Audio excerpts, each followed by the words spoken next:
Christmas morning. Golden lights. Laughter. And then, every phone in the room dinged at once. This is how I destroyed my cheating husband. It started 6 months earlier. The scent of cinnamon and pine wrapped around the house like a warm hug. Christmas music played softly in the background, and the golden glow of twinkling lights reflected off the perfectly wrapped presents under the tree. Laughter and clinking mugs filled the air as John's family gathered around, sipping their holiday coffee, basking in the warmth of the season. It was the kind of Christmas morning people dream about, until every phone in the room dinged at once. The first reaction was confusion. John's mother, a sweet woman who had baked me cookies the first time I visited, reached for her phone with a curious frown. His sister, mid-sip of her latte, nearly dropped her cup as she read the first line. His father's thick eyebrows knitted together as he scrolled, his jaw tightening. And John? He had been standing next to me, passing his niece a neatly wrapped gift. The moment he heard those simultaneous alerts, his hand froze midair. I saw it, the moment he realized. His whole body tensed. His face, which had been glowing with the warmth of family, turned ghostly pale. He didn't have to check his phone. He already knew what they had received. His affair.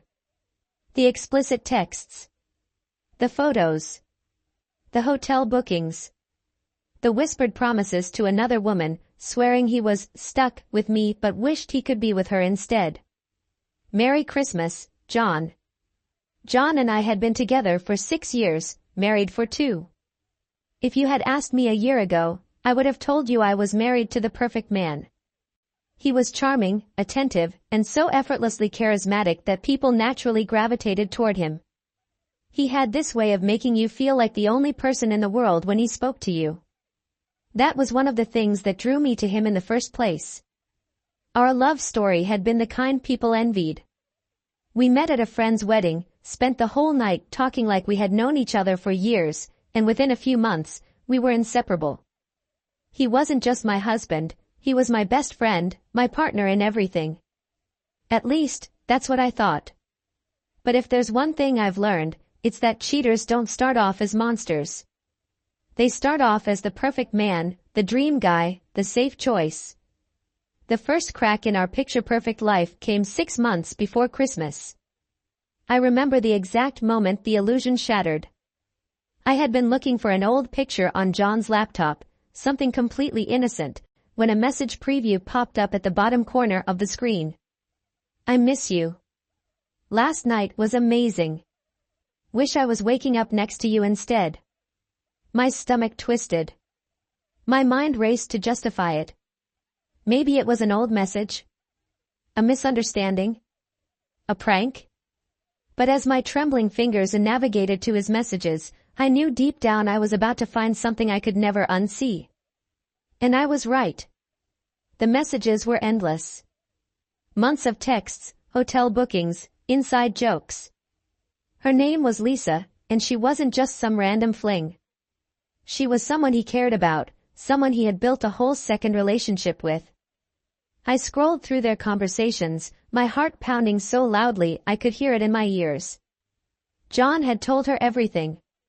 He had vented about me, about our marriage, twisting reality to make himself the victim. He had told her that he was miserable with me, that he wished he had met her first, that he wanted out but felt guilty for leaving me. He played the role of the devoted husband in public while building a secret life with her in private. I sat there for hours, reading every last message, every photo, every secret meeting.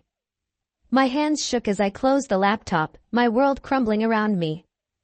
I could have confronted him then. I could have screamed, cried, thrown things. But something in me snapped. I wasn't going to let this end with me being the broken one. No, I was going to break him.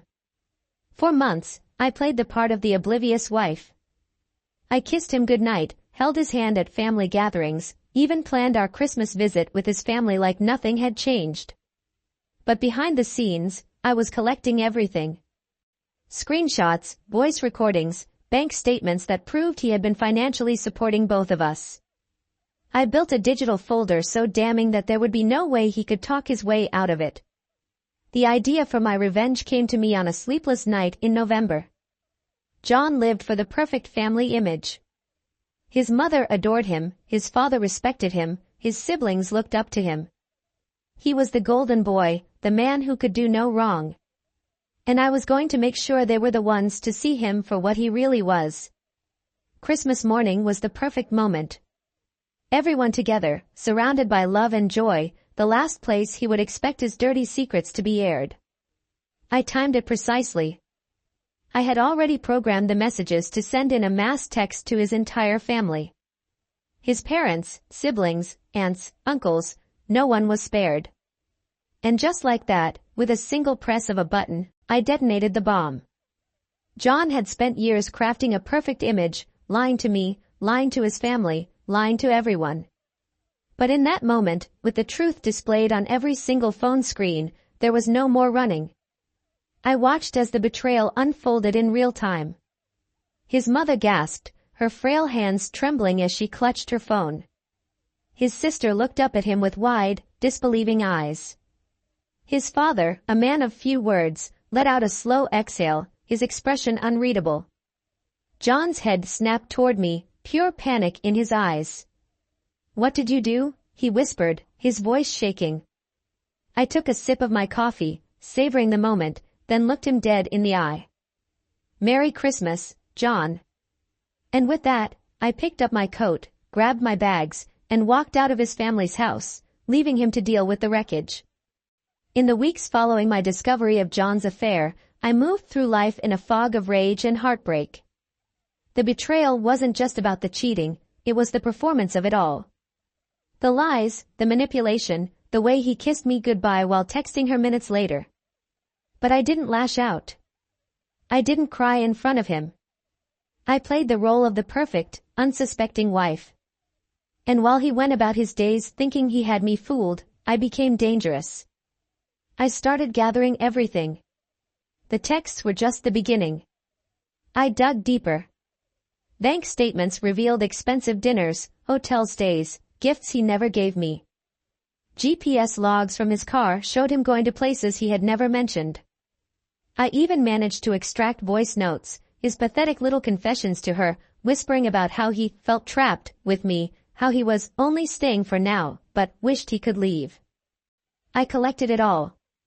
Screenshots, messages, photographs, audio clips. A digital arsenal that would reduce his carefully curated image to ashes. And then, I began preparing the battlefield. I needed the perfect moment. A confrontation in private wouldn't be enough. He was too good at talking his way out of things. No, John needed to be exposed in the most public and humiliating way possible. That's when I realized, Christmas. John's family was his sanctuary. He thrived on their admiration. Every year, he played the golden son, the perfect husband, the charming brother. The thought of them seeing him for what he truly was, a lying, cheating fraud, was too delicious to resist. So I put on my sweetest smile and leaned into my role. I planned our holiday trip with care, making sure John wanted me to come. He had no idea that every loving glance, every innocent question about his schedule, was me tightening the noose around his neck. To further cement my act, I even started playing more into his fantasy. When he made excuses to work late, I sent him texts telling him how proud I was of him. When he left to hang out with the guys, I kissed him goodbye and told him to have fun. Each time, I knew exactly where he was really going. And every single moment, I was adding more to my collection of evidence. By the time Christmas Eve rolled around, I had everything ready. The messages were drafted. The mass text group was set up.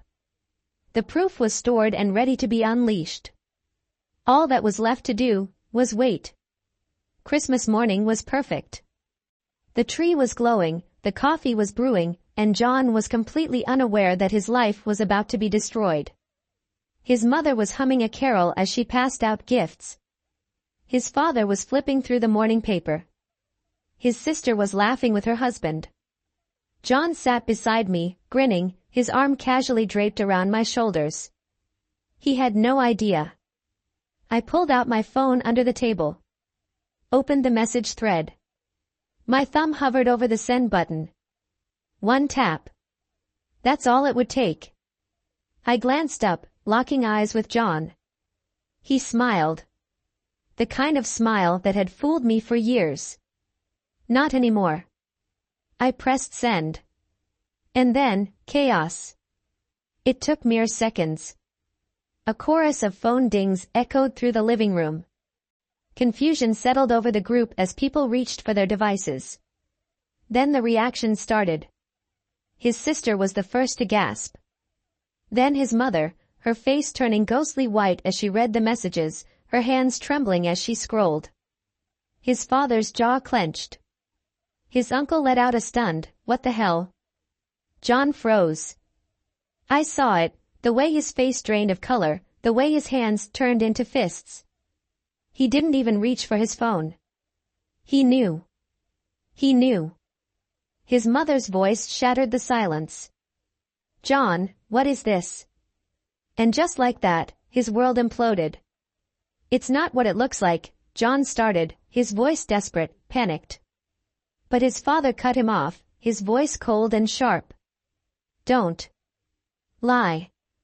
"Who is she?" his mother whispered, her voice breaking. "How long has this been going on?" John looked around the room, trapped, scrambling for a way out. His usual charm, his practiced excuses, they failed him. No one was buying it. Not this time. His sister was shaking her head, her lips curled in disgust. "You did this to her? After everything? Mia, please. Don't talk to me." His mother started crying. His father walked out of the room. His entire family turned against him. And I just watched. John turned to me, his eyes pleading.